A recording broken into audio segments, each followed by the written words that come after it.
Ces derniers développements, nous sommes en ligne avec Alain-Joseph Lomandja, analyste électoral. Bonsoir monsieur. Alors vous êtes doctorat à l'université de Paderborn en Allemagne et superviseur de la mission électorale de la CINCO, la conférence des évêques, en 2011.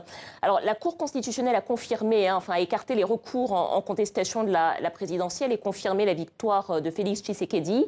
Est-ce que c'est une décision qui vous étonne? Je pourrais dire oui et non.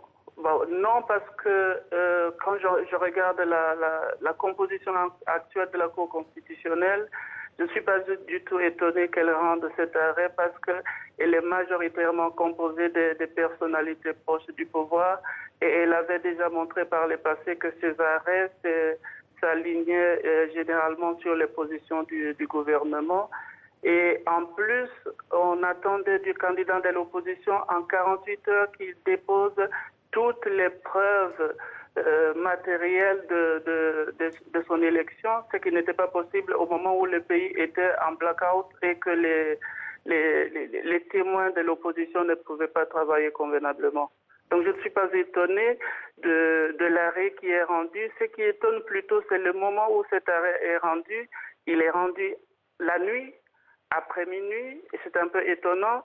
Et on sait par ailleurs que le gouvernement de Kinshasa a toujours privilégié la diplomatie africaine et il y a eu une décision de l'Union africaine qui comptait se rendre dans le pays et que c'est à ce moment-là que le gouvernement choisit de placer l'organisation africaine, panafricaine devant un fait accompli. C'est ça qui est un peu étonnant. Alors justement, cette délégation devait se rendre à Kinshasa demain. Là encore, la visite est annulée.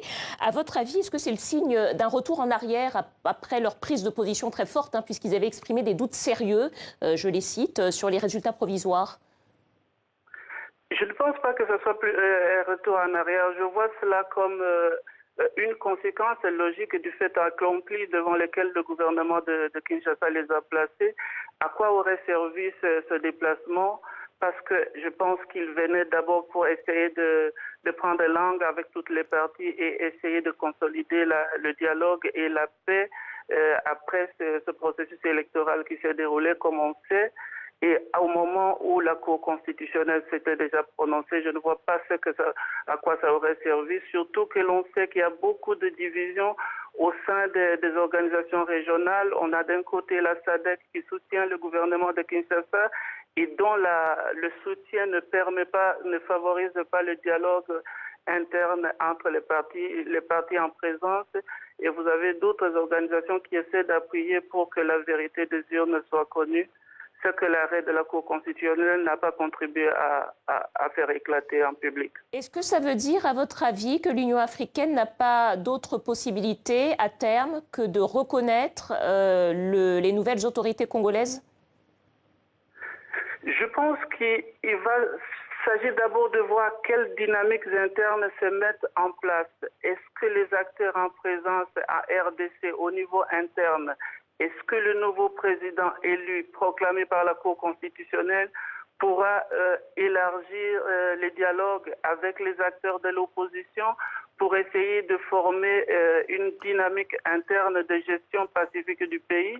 C'est sur base de ces dynamiques internes que l'Union africaine peut se positionner et qu'elle peut contribuer à rapprocher les partis en présence. Dernière question. Oui. Dernière question, Monsieur Lomandja, en quelques mots, la prestation de serment doit avoir lieu normalement mardi, la bataille juridique passée. Est-ce que vous pensez que les conditions sont réunies pour que le nouveau pouvoir s'installe sereinement à RDC? Je pense que ça va être assez compliqué parce que le nouveau pouvoir va s'installer dans un contexte de contestation. Vous aurez d'un côté ceux qui vont réclamer la légalité de son élection, de sa proclamation par la Cour constitutionnelle. Et de l'autre côté, on sera en présence des gens qui revendiquent une certaine légitimité de l'élection populaire. Et en face des deux, vous avez des institutions, la CENI et la Cour constitutionnelle, qui n'ont pas pu lever tout doute et tout équivoque sur les résultats des élections. Alain-Joseph Lomandja, analyste électoral, merci à vous d'avoir répondu à nos questions depuis l'Allemagne.